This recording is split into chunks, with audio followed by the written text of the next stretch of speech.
दोस्तों, मैं हूं दिनेश पवारसानिया जेएसएस न्यूज़ चैनल से।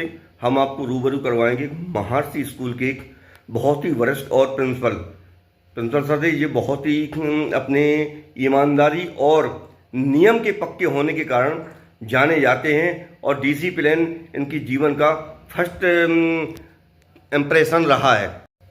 सर, आज की युवा पीढ़ी के लिए कुछ आप बोलें, और मोबाइल लैपटॉप कितने हानिकारक हैं और बच्चे अपनी माँ बाप की बात नहीं मानते हैं, इसके बारे में आप क्या कहना चाहते हैं? नमस्कार, थैंक यू।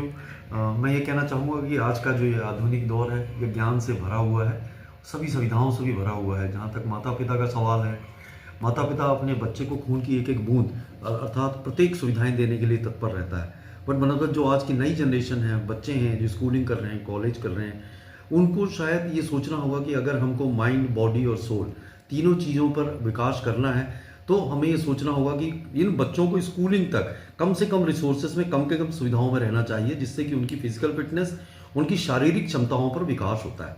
और उसके बाद मेंटल विकास के लिए आपको अपनी पुस्तकों के साथ में दोस्ती करनी पड़ेगी, पढ़ाई करनी पड़ेगी, वो भी नियम बनाकर इस समय से इस समय तक एक पीरियड बनाकर आपको पढ़ना पड़ेगा। जो बच्चा नहीं करता वो पढ़ने की बजाय सोशल मीडिया पर, मोबाइल पर के जितने भी प्लेटफॉर्म हैं उन पर पूरा समय बिताता है, जिससे कि जो हम पढ़ते हैं वो याद हो जाता है, वो याद नहीं होता, क्योंकि हमारे दिमाग में डिस्ट्रैक्शंस बहुत होते हैं, बिखराव हो जाता है, फ्रेगमेंटेशन हो जाता है, तो एकाग्रता नहीं पनपती। तो मैं अनुरोध करूंगा इस नई जनरेशन से, किताबों को दोस्त बनाइए, किताबों को पढ़ने की कोशिश करिए और एक नियम बनाइए कि मेरे को 3 घंटे, 4 घंटे, 2 घंटे, 1 घंटे अवश्य किताबों में ज्ञान लेने का प्रयास करना है। अच्छी किताबें पढ़ेंगे, अच्छा भाव पैदा होगा, और जब अच्छा भाव पैदा होगा तो अंदर अच्छे वैल्यूज पैदा होंगे, गुण पैदा होंगे और आप आगे बढ़ने का प्रयत्न करेंगे। मैं इससे और भी कहना चाहूँगा, बच्चों को समझना है कि जब आप सोशल मीडिया पर जाते हैं तो उसमें हर चीज़ अच्छी नहीं है, बहुत खराब है, जो आपके आचार, विचार, व्यवहार और आपके चरित्र को प्रभावित करती है।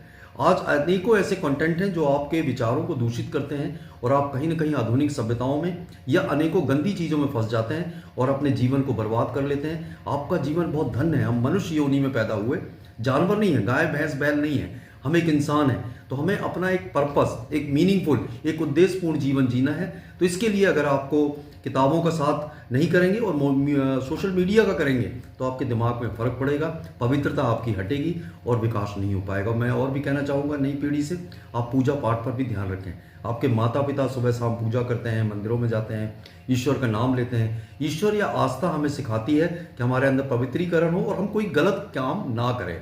इस गलत काम को समझना है। आज का ये दोस्ती का जो दौर चल रहा है सोशल मीडिया के द्वारा, हीरो हीरोइन का जो दौर चल रहा है सोशल मीडिया के द्वारा, ये आपके जीवन में काम नहीं आएगा।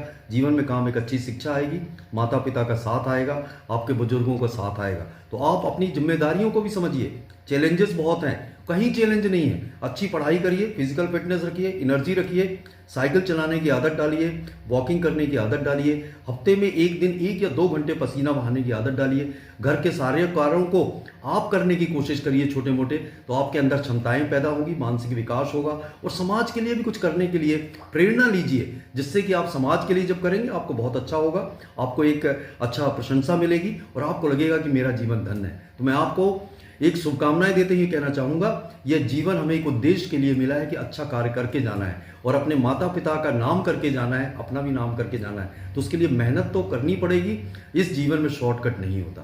तो मेहनती बनिए, अपनी आत्मा को पवित्र बनाइए, अपने मन और मस्तिष्क का पूरा विकास करके, विस्तार करके सही उपयोग करिए। जय हिंद, जय भारत, बहुत बहुत शुभकामनाएं। सर, एक और पूछना चाहेंगे एक विषय पे और, जो नई जनरेशन के लिए है, धर्म और आलस्यपन, ये लगभग हर युवा वर्ग में, बच्चों में देखा गया है। तो इसके लिए आप कुछ प्रकाश डालें।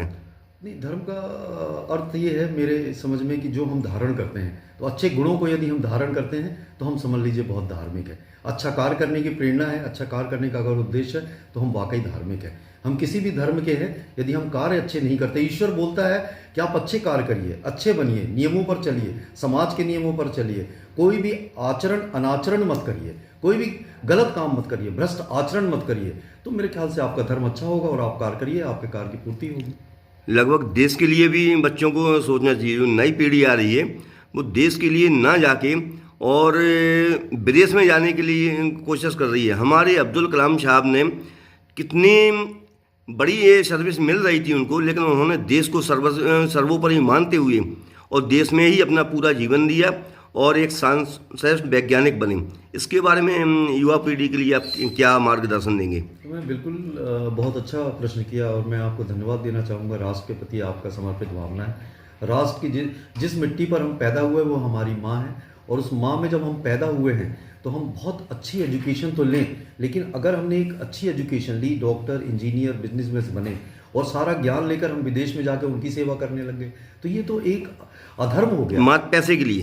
हाँ, मात्र पैसे के लिए अपनी माँ को छोड़ दिया। माँ बाप को जिसने पाला पोसा, पढ़ाया लिखा है, हाँ, वो बेचारे वृद्ध हैं, यहाँ पढ़े हैं दूसरों के भरोसे, वो आप पैसों की लालच में वहाँ चले गए। वो अन्याय है, वो अधर्म है।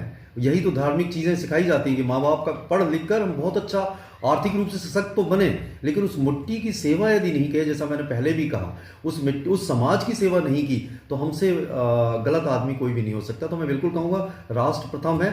शिक्षा बहुत अच्छी लीजिए, टेक्नोलॉजिकली एफिशिएंट बनाइए, बहुत बड़े बड़े व्यापार उद्योगपति बनिए, बट अब जिस शहर में भी पैदा हुए, जिस गांव में पैदा हुए, उस मिट्टी के लिए भी करिए और राष्ट्र के लिए तो करिए ही करिए, क्योंकि राष्ट्र प्रथम है। जब आप ऐसा करेंगे तो आपको अनुभूति भी बहुत अच्छी आएगी और आपको लगेगा कि मेरा जीवन जो है वो बहुत सफल रहा। थैंक यू, जय हिंद, बहुत बहुत शुभकामनाएं। आपका भी बहुत बहुत धन्यवाद।